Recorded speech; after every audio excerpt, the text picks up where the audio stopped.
Here we go, guys. Today we are discussing a big mountain bruiser, the Norco Range C1 VLT. This is a 180, 170 mil, 29-inch wheeled E-machine built to shred trails. Let's get into the details. So Norco sent us the top of the line Range VLT C1. This bike retails for $9,000 without the battery. Something that's really neat that Norco does is they offer the bikes without a battery, so you can either buy one or multiple batteries depending on your ride, what you're going out for that day. If you want to be a lighter, shorter battery day or a big epic backcountry adventure, you can go with a 540, 720, or 900 watt-hour battery. With the 720 watt-hour battery, this bike retails for $10,100. So it's a few $100 price point between each battery size, 1.5 pounds of weight, and obviously a lot more miles and smiles. So moving on to the Range itself, there are 2 carbon offerings available and 2 aluminum offerings available. And I think for the record, I probably would opt for an aluminum option just for the price and the value, and upgrade that as I saw fit. But nevertheless, this C1, as you see it, it's dialed. It has got all the great stuff that you want out of a bike and really just lets you focus on the ride and not having to upgrade any parts. We opted for the size large, which has a 475 millimeter reach, which is our sweet spot. We absolutely love it. It has a 76.9 degree seat tube angle and a 63 degree head tube angle. So it's steep, gives you a good climbing position, slack up front, gives you all the confidence you need, which at 56.5 pounds and 180 and 170 millimeters of travel, it's about as confident as a tank just plowing through a cornfield. It is so smooth. It is so planted.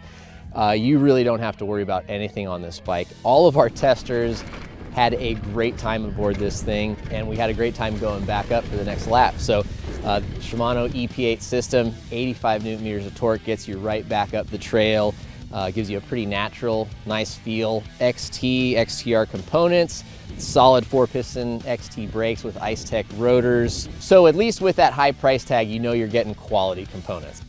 In fact, the only component that we found ourselves changing on the bike were the handlebars. You might have heard before, but we are not fans of overly stiff bars, so we opted to swap out those deities for some P&Ws to get just a little more compliance and a little more comfort.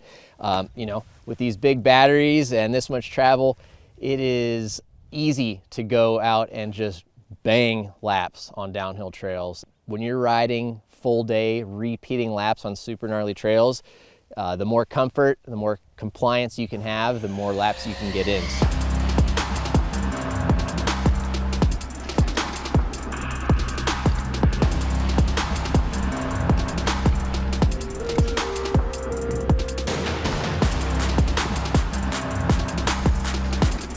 Moving on to compliance and comfort, Norco has absolutely nailed the suspension tune on their e-bikes. All the new VLT bikes, you have probably seen our dissected video. If you haven't, we will link it and check it out right here.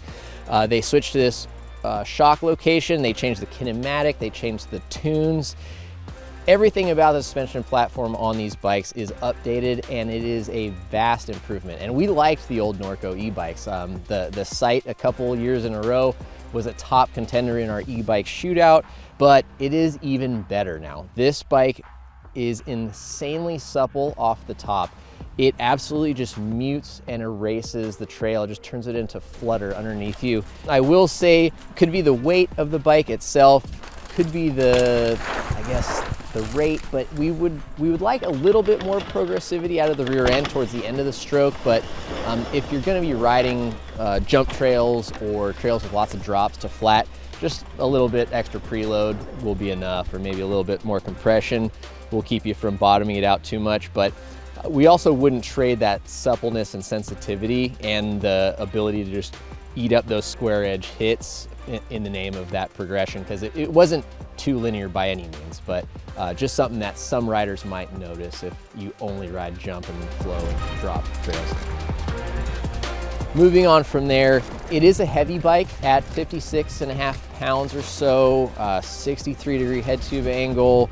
You know, depending on that battery size that you've got in there, it's a lot of bike. It is 29-inch wheel, long travel, enduro, all mountain, bike park, I don't know what you want to call it, but there were some instances where it just felt like a little too much bike.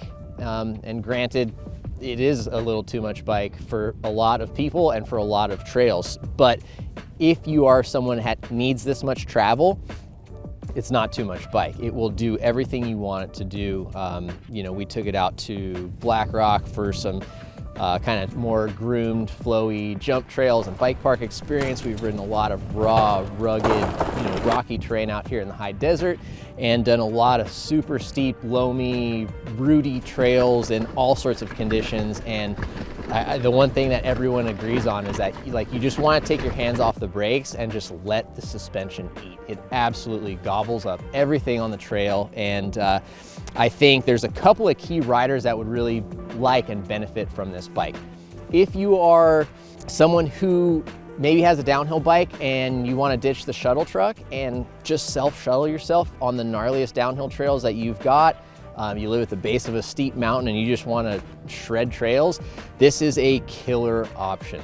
I think also if you are a rider who's, you know, maybe a newer rider, an older rider, someone with injury, or maybe wants a little bit more confidence, a little, you know, you want that kind of ace in the hole to give you a little bit more comfort on the trail. If like there's a little 2-foot drop that's out there that you've been eyeing up and you're just a little bit nervous about it, a bike like this is gonna just eat that thing up. It will make that feel like a speed bump, you know? So I think there definitely is a place that this bike could benefit those types of riders as well.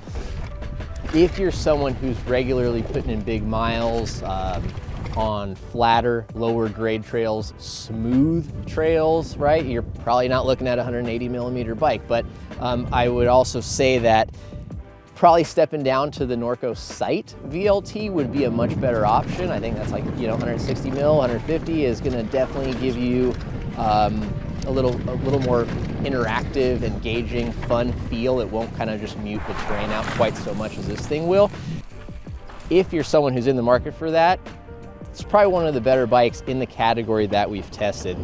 It still pedals quite well thanks to the Geo, puts you upright in a nice position. Again, the EP8 will get you up there, but it is definitely designed for people that want to take advantage of self-shuttling themselves up to get to some really steep, gnarly downhills. So that is the Norco Range VLT C1.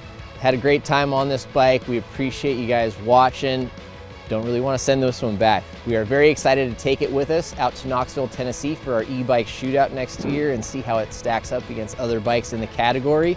Let us know what you think if you've got any questions on this, and we look forward to seeing you guys out on the trails. Don't forget to subscribe, and we'll see you guys on the next video. Thanks for watching.